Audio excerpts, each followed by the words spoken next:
Brother Edson Lactaran Rosas. Word on fire.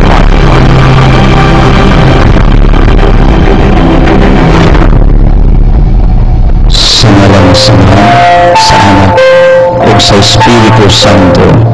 Amen. Father Almighty, we praise you, we glorify your name for this another wonderful day. I ask pardon, apology, forgiveness for our trespasses. Bless our church authorities, our benefactors, those supporters, the people who are working behind of this ministry. I claim for more people to join on this ministry, Almighty Father, for the propagation of your gospel. Bless our government officials, enlighten them, as I pray, Father, that you may bless Samuel Cable Network, Radio Hagna, TTV Cable Ubay, Radio Ubay, our Bohol Cable TV Valencia, ongoing expansions, our management staff with Boss John Daniel and the Board of Directors with Boss Ligaya and their businesses with the GD Calagan Foundation Incorporated.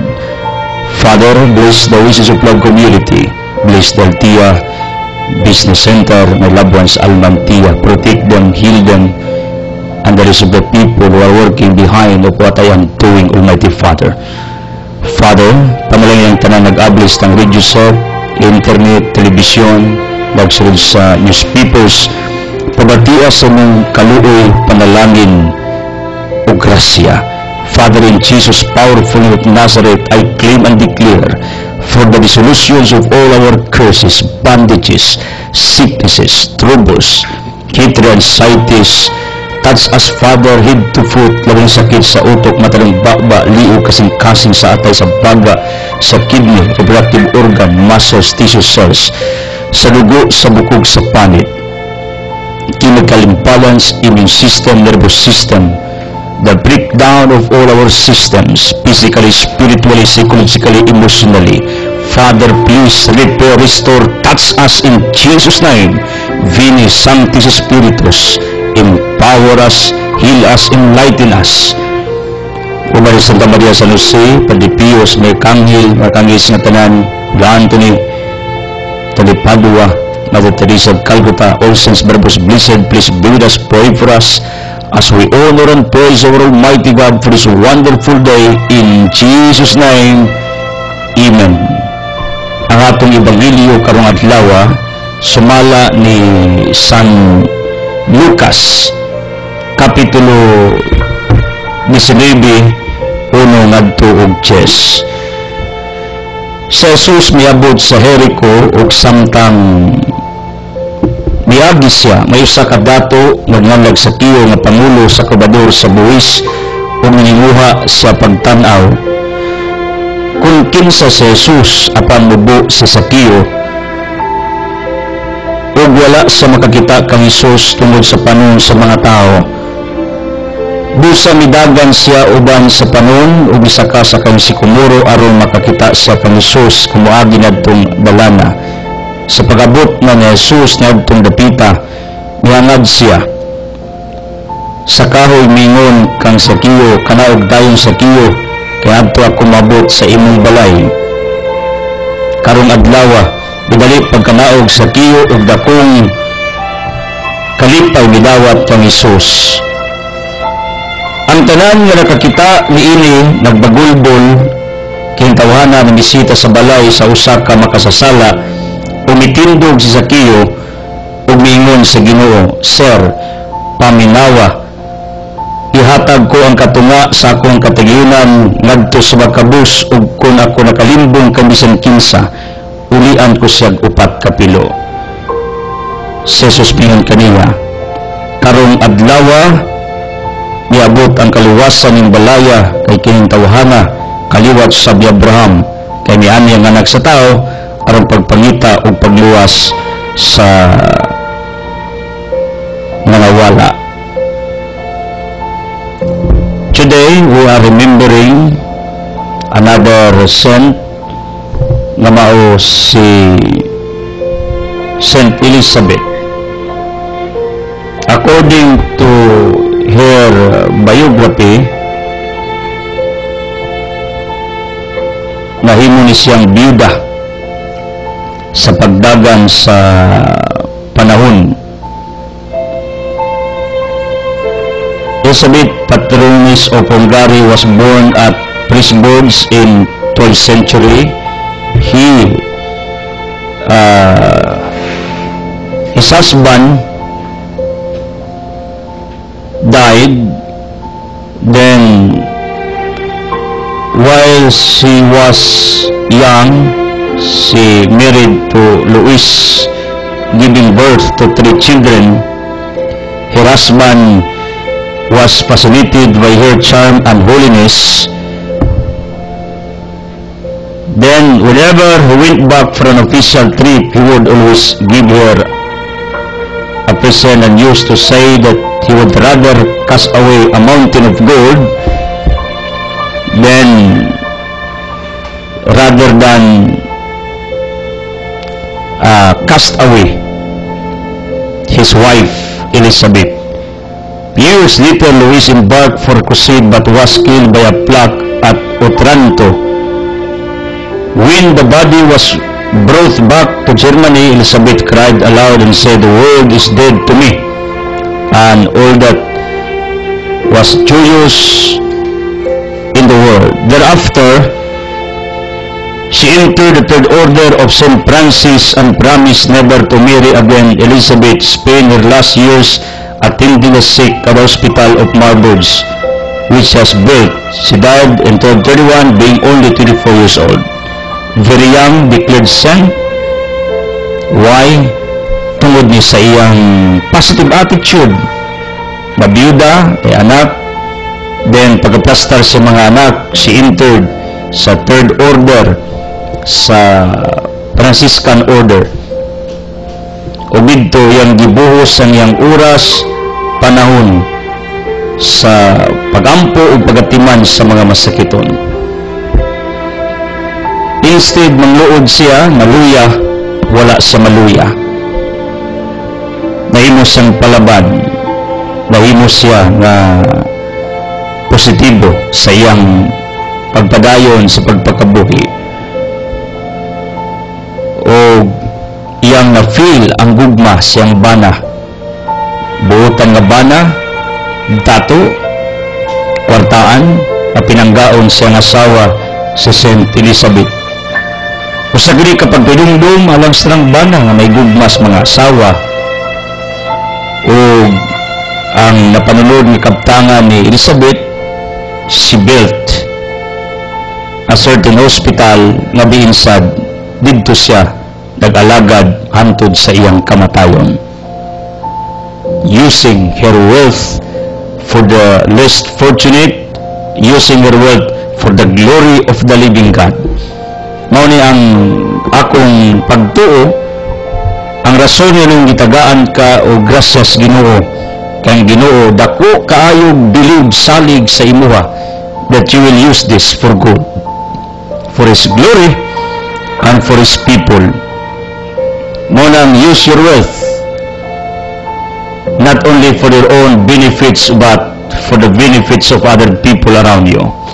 Saint Elizabeth, do prayers for all of us to become like you, positive, bisan sa tahidya sa imong kinabuhi. When you became a widow, positibo ka, tabangi mi, sa dagan namang mga pagsuway, tahidya, nakabangon mi, positibo mi, magpadayon mi, o pagtuos Ginoo. Please do prayers for our healing, miracles, enlightenment, conversion. In Jesus' name, Amen. Hallelujah. People of the living God, thank you for always connecting to us through your prayers and financial supports. I feel that our givers in the past will come back, and I know they will start it today. Our present givers, please keep it up. Continue your faithfulness, loyalty to the works of God for this evangelization ministry. Taliwa sa inyong mga crisis, mga pagsulay, sa daghan na inyong nagian sa kinabuhi. Ako nagtuo ka mupadayon mo. I feel also there will be new comers, new givers in our ministry. And I encourage all of you, please start it today. If you want my full episodes through DVD, like what the other people are doing, i-order sila sa itong wali, kailang i-review or else ipada sa laing dapit, or else please, pa-record mo or order mo ng libro for booking purposes. Kinilatong libro, To Make Your Soul Incredible. If you want to talk to me for your different concerns, let's do it here at San Miguel Compound, where sa atong opisina kay diri linaw way samok mo nang please do it. Text me ahead 0918-714-8435. Our latest givers, thank you to TC Paginawan, wa ni gubot kay linaw man, with Mercy Cadilinya, Ibib Subiuno, magtutudlo sa Colegio Milagrosa. Mag-ina, magpamilya are helping us. Pila katuig lang tinabang sa ministeryo, pagpalain kining maong pamilya. And also, thank you kay Manuel ug nay Tiri Bantilan, kaubang kumaring Hildred, our business partner. Thank you Inang Irene with Taymil, mo ni ang nignegosyate nato wilagaw Chupido niya diya sa Guam, silingan nay Firas. Thank you ang Dunyas Tugas. Sa Kandiay, people of Kandiay, mahal ko kayong lahat. Mga Castrulis, Periglig Alice, uban sa tibok lang Banay, kay Dagang Tagala Union, pagtuami ni Simba dito with my wife, with Tia, Inyong brother, sige migsunod sa inyong wali. O nang, wherever you are, pagpalain kayo ng Diyos for doing that. And also, thank you, Angela Cagas, Calixta Ulaer, givers ni sa atong outreach, Kuwari sa Store, Malakyas Alan Amparo, pagpalain, overseas worker o magtutudlo, joining together to help our ministry. Then, Peregrina og Tunig Galamiton, a woman of great faith, ang babae sa dako nga pagtuo, si Peregrina na na. Then, Paribert and Lucy Laronilia, akong kumparing kumari, dako kayong Negocios Garcia, pagpalain.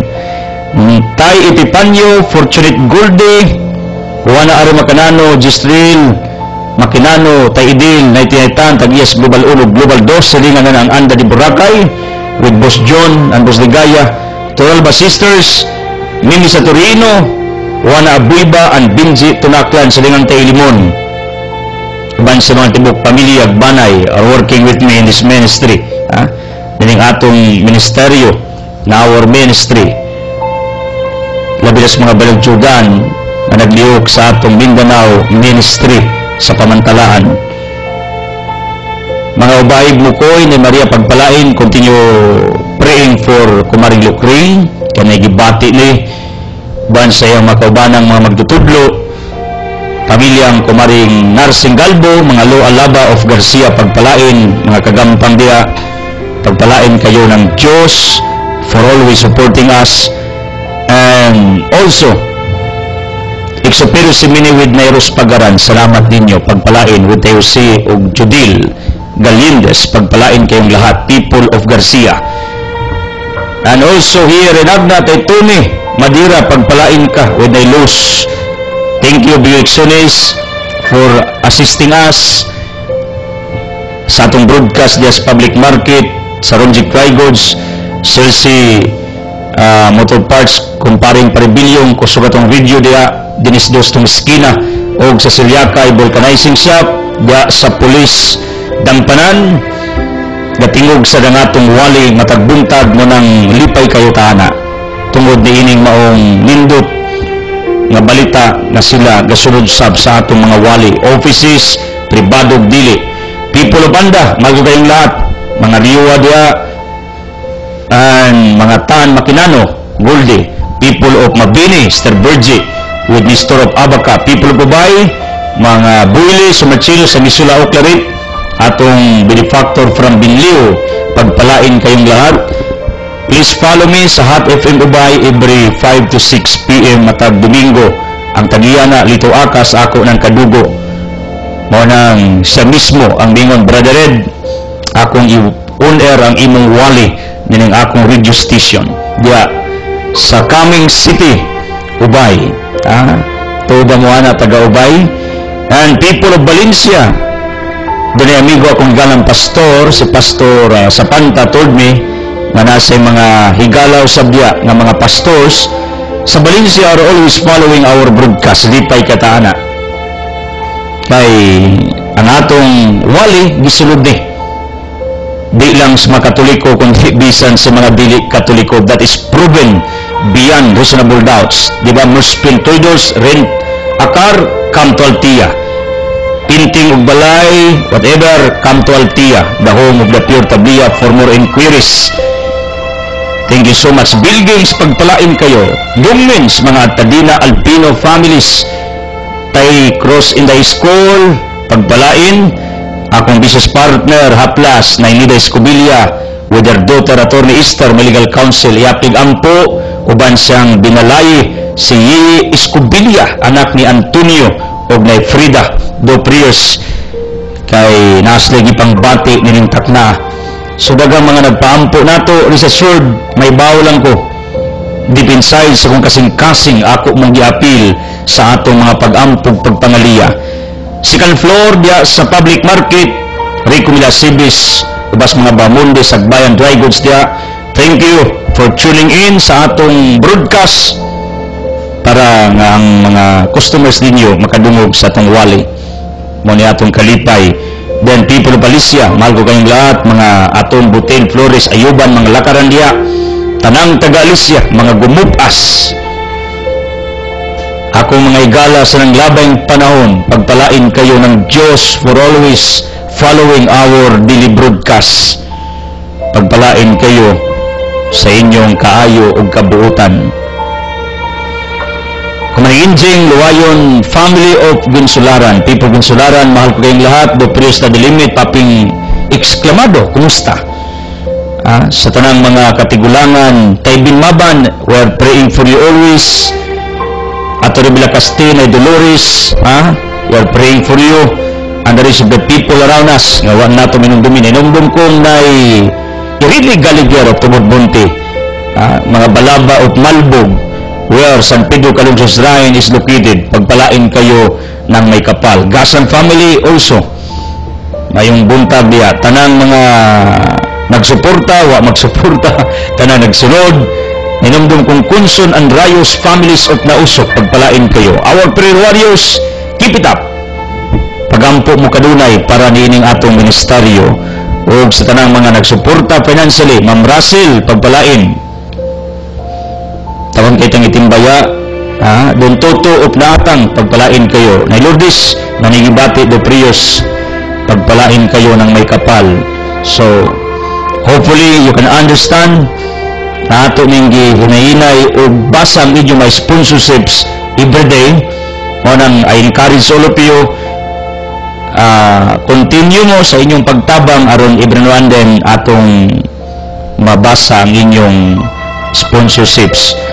Would like also to recognize closeness mga Andrade with Tamigim ng Nina, si Father Josue Caburna, pinangga sa nis atong Kuraparuko, Monsignor Ignacio Reyes, with Monsignor Hubak, Father Budes of Father Lumakang, ato makaparian diri sa Chusinlan, Hagna. Pagpalain kayo ng may kapal, mga kaparian who are working for our souls. Pagpalain kayo. So much for that. Mas bunako, tanan nag-abli og TV, radio, sa internet. Please tell your loved ones in somewhere, kailang ablihan nilang Facebook, niya mo share sila, not only to like my articles sa Facebook, kundi i-shares para nga makabasa ang pila kalibo nilang mga igala sa internet. Ang ginikanan, ina niyo mga anak, kay updated mo na sila sa internet. Please connect to my Facebook, sandit ang atong Facebook, reach already sa maximum friends, mo nang ari sila sa atong fan page, Insel Clusas, para nga makadawat sila sa atong daily gospels. It's up to them to choose what gospel na gusto nilang ilang i-share sa ilang mga FB friends. Either video na tong wali or article. Nga nga tong internet ministry, gibisita na duulay mga 22,000. Mao nang lipay kay tana tungod kay ang mga kaigsunato in somewhere gasunod sa blihini. People of Pinguog, mga Dablo, tumakin diya, Camiguin Province, Oroquita, Siquijor, Bukidnon, Maasin City. Our neighboring provinces, thank you for always following nining atong ministeryo. Pagpalain kayo sa inyong kanunay nga pagbudlay. Tanan nga mga nagtanaw, naminaw, wherever you are, may the blessings of the Almighty Father be upon to all of you in Jesus' name. Speaking of our gospel, nagisgot ni, may tungod kang Sakiyo. Speaking of Sakiyo, mo ni ang original word, diin gikuha ang word sakim sa Tagalog na termino. In fact, there are times nga we can hear kaog masuko ang atong isikatao kung too much greediness atong ipakita, too much selfishness. Ngayon sila, sakiyugi ka og naay kawatan nga nanguhag kabtangan na di iya, siyempre kawatan ko di ginaiya, ingot og gisakiyo sa kawatan. You got me? Meaning, piniding word sakim, kining pagka manguha og di ato gikani sa pangalan or sa tao, the main character of our gospel nga mao si Sakiyo.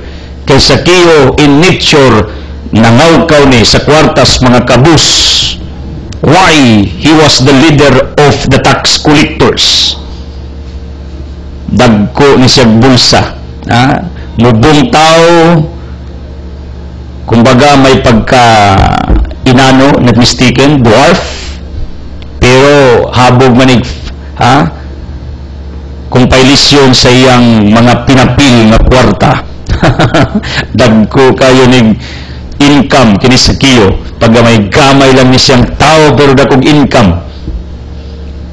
Maninindot, kung atong tanaw na sa atong real life, nga bisan gagmay taog height, physical figure, stature, then dagko tag-assets, mas dindot. Bahalag gagmay ta physically, bahalag mugbo ta, whatever, niwang ta, ang importante atong bulsa tambok, atong bangko accounts tambok, atong sudanag bugas tambok, atong savings dagko kaayo, pero nako it's okay. Life must goes on. Kuningani ang estado sa atong kinabuhi. Mao ni nitabo ni Sakiyo, pero ang problema lang sa Sakiyo kay ang kwarta di man to iya kinaukaw man from illegal means man, from illegal resources sa dili man maayo nga paagi. How about our resources, wealth? How about our money, our savings? Di sa nato na gikuha. Di sa nato na kubkuba, na kutkutan sa atong adlaw nga pagpanaw. Kung kini nga atong kadato, atong assets, ang atong bahandi, gikan sa maayong resources, sa maayong paagi, mao na gusto sa Ginoo para limo. Jeremiah 29:11-12 na gustong Ginoo nga masinso ka, that you will have abundant blessing sa imong kinabuhi, not only in financial aspect, kundi gustong Ginoo na duna kay abundance of love, peace, abundance of mercy, forgiveness. Mao sa ni abundance nga gusto sa Ginoo nga ato makabot sa kinabuhi. Di lang material things, kundi gugma, kalinaw, pagsabtanay, peacefulness, good relationship. Kung abundansya kaani, imo si Kristo, John 10:10, He came on this earth to give us abundant life. Aron paghatag nato og madagayaon nga kinabuhi. Sa ato pa, to become rich is not a sin. In fact, our saint for today, Saint Elizabeth of Hungary, her husband, usa ka official, kwartaan, when she became a widow, what she did, iyang gitukod og hospital for the poor. Imagine ninyo. And the church declared here as our sin.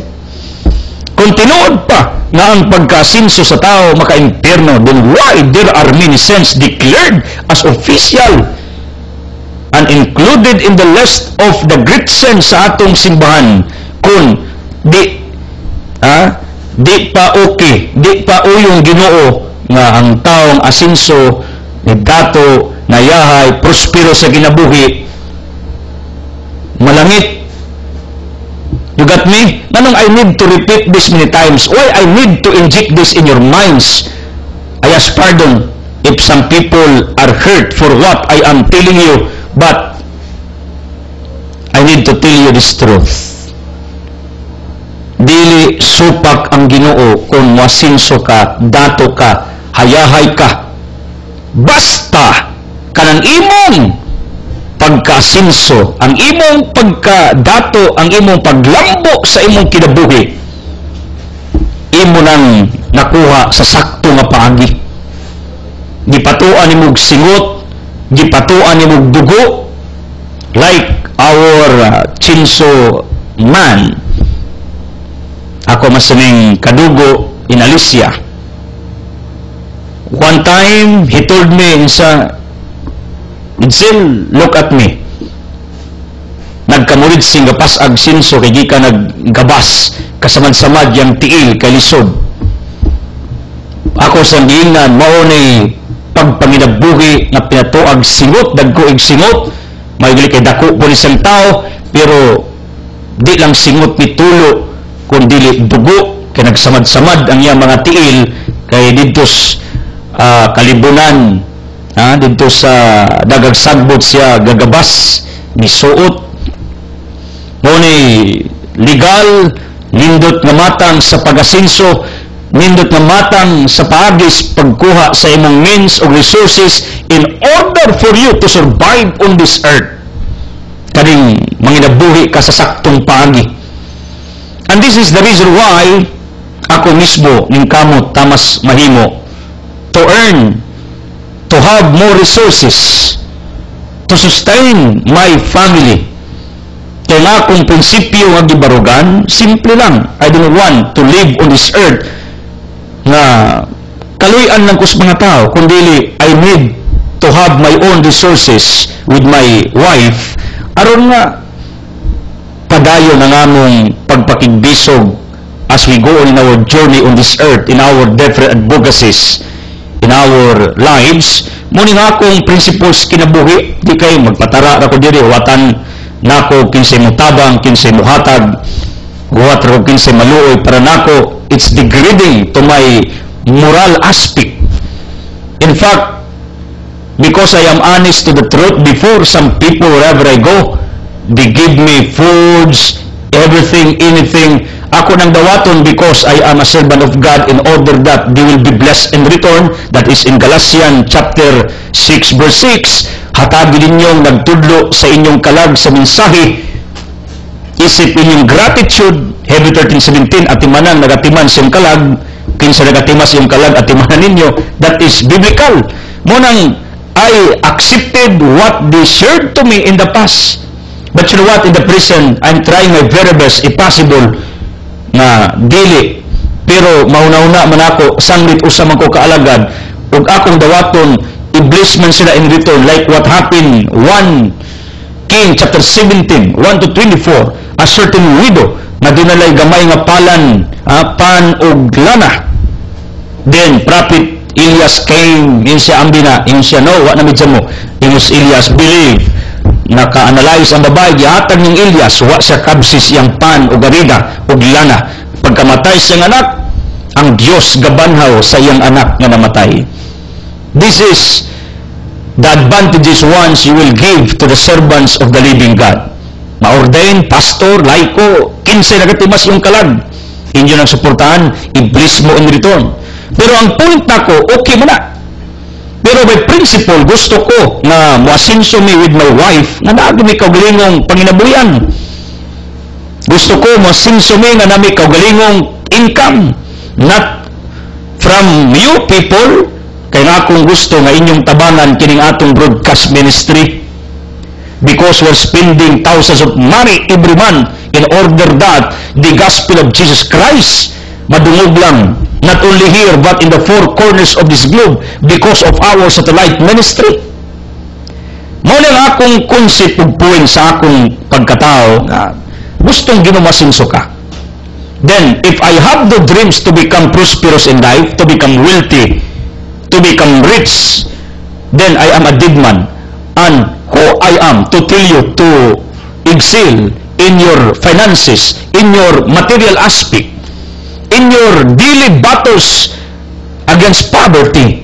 Kung ako mismo nga inyong magtutudlo, inyong coach, mentor, matag buntag, matag adlaw, wa niyo makita sa kong kinabuhi that we're striving hard, we're working double in order that among maangat ang among standard of living sa akong pamilya.